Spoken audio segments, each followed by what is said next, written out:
Hello friends, welcome to Chennai சமையல். நம்ம இன்றைக்கி பார்த்தீங்கன்னா வீட்டிலே கிறிஸ்பியாக ஃப்ரெஞ்ச் ஃப்ரைஸ் எப்படி செய்யறதுன்னு பார்க்க போகிறோம். இது வந்து ரொம்பவே ஈஸியான டிஷ்ஷு, எல்லோரும் ட்ரை பண்ணி பாருங்கள். வாங்க நம்ம வீடியோக்குள்ளே போகலாம்.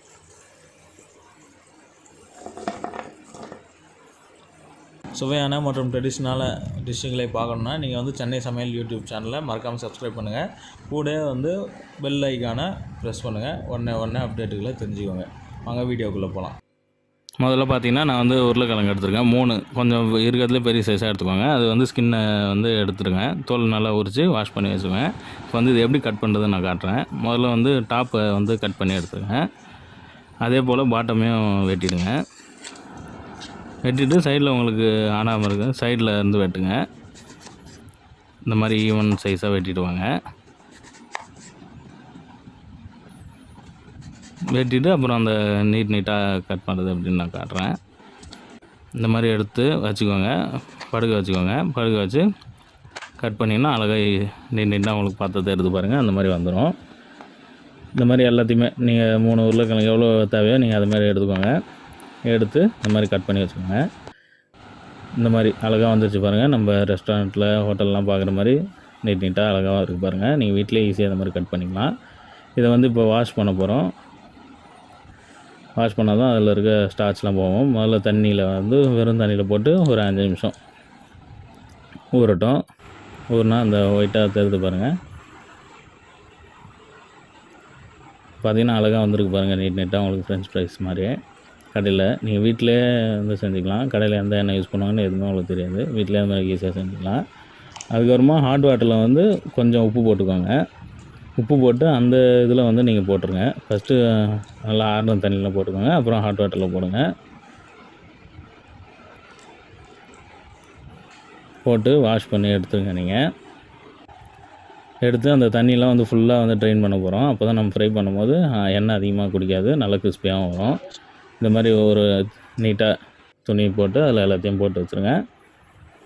போட்டுட்டு காயட்டும். காஞ்சி உடனே இந்த மாதிரி எக்ஸஸாக இருக்கிற தண்ணிலாம் எடுத்து இது மாதிரி மூடி தேய்ச்சி இது மாதிரி எடுத்து வச்சுக்கோங்க. தண்ணி ஃபுல்லாக ட்ரெயின் ஆகட்டும். தண்ணி கொஞ்சம் கூட இருக்கக்கூடாது.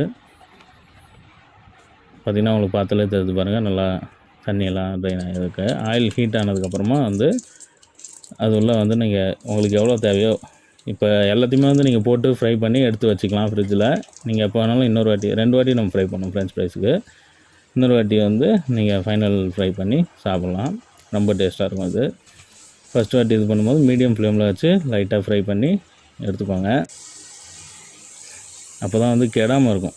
இந்த மாதிரி பார்த்திங்கன்னா ஃபஸ்ட்டு வந்து கலர் சேஞ்ச் ஆகாது. இந்த மாதிரி ஒயிட் கலரில் தான் இருக்கும் கொஞ்சம். இந்த மாதிரி எல்லாத்தையுமே வந்து நீங்கள் எவ்வளோ உருளைக்கிழங்கு போட்டிங்களோ அவ்வளோத்தையும் எடுத்து வறுத்து வச்சுக்கோங்க.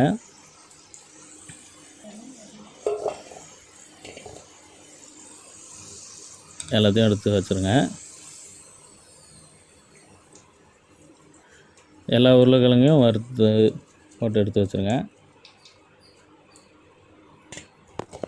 நீங்கள் அப்பப்பையும் செஞ்சு சாப்பிட்லாம், இல்லை மொத்தமாக செஞ்சு வச்சுக்கலாம். நீங்கள் இந்த மாதிரி எடுத்து இந்த எண்ணெய்லாம் ட்ரெயின் ஆகிற மாதிரி எடுத்து இந்த மாதிரி கன்சிஸ்டன்சியில் ஒரு கவரில் போட்டு ஏர் டைட் கவரில் போட்டு நீங்கள் மூடி ஃப்ரிட்ஜில் வச்சுக்கிட்டிங்கன்னா எப்போ உங்களுக்கு தேவையோ அப்போ நீங்கள் எடுத்து இது பண்ணிக்கலாம். இப்போ வந்து அடுத்தது போட போகிறேன். இப்போ ஏற்கனவே வறுத்தது தான் இது. அது வந்து நம்மளுக்கு தேவையானப்போ எவ்வளோ எடுத்து எண்ணெய் இந்த வாட்டி வந்து ஃபுல்லாக இருக்கணும். ஹை ஃப்ளேமில் இருக்கணும். அப்போயே வந்து நீங்கள் ஃபஸ்ட் டைம் போட்டு ஃப்ரை பண்ணும்போது உங்களுக்கு 75% வந்திருக்கும். இப்போ வந்து நல்லா கிறிஸ்பியாக ஆகிறதுக்காக போட்டு இது பண்ணிக்கோங்க. 2 வாட்டி வறுக்கணும். அப்போ தான் வந்து உங்களுக்கு கரெக்டாக வரும் இந்த கிறிஸ்பினஸ்ஸு. ஹோட்டல்லையும் அப்படி தான் வச்சுருப்பாங்க. வறுத்து பேக் பண்ணி வச்சுருப்பாங்க.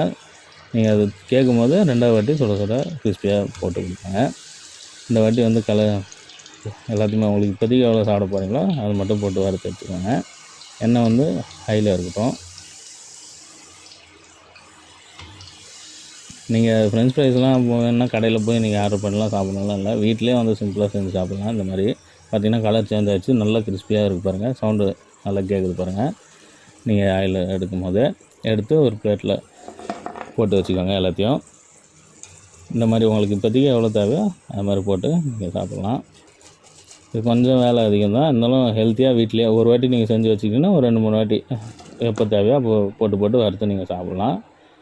ரொம்ப ஈஸியான டிஷ் இது. ரொம்ப ஹெல்த்தியானதும் வீட்டிலேயே கூட நீங்கள் செஞ்சு இதுக்கு வந்து மேலே வந்து சால்ட் போட்டுக்கோங்க. சால்ட் போட்டு லைட்டாக மிக்ஸ் பண்ணிக்கிட்டு டொமேட்டோ சாஸ் வச்சு சாப்பிட்டிங்கன்னா சூப்பராக இருக்கும். எல்லாருக்கும் தெரியும் இது. கண்டிப்பாக எல்லோரும் ட்ரை பண்ணி பாருங்கள். இந்த வீடியோ உங்களுக்கு பிடிச்சிருந்ததுன்னா சென்னை சமையல் யூடியூப் சேனலை மறக்காமல் சப்ஸ்கிரைப் பண்ணுங்கள்.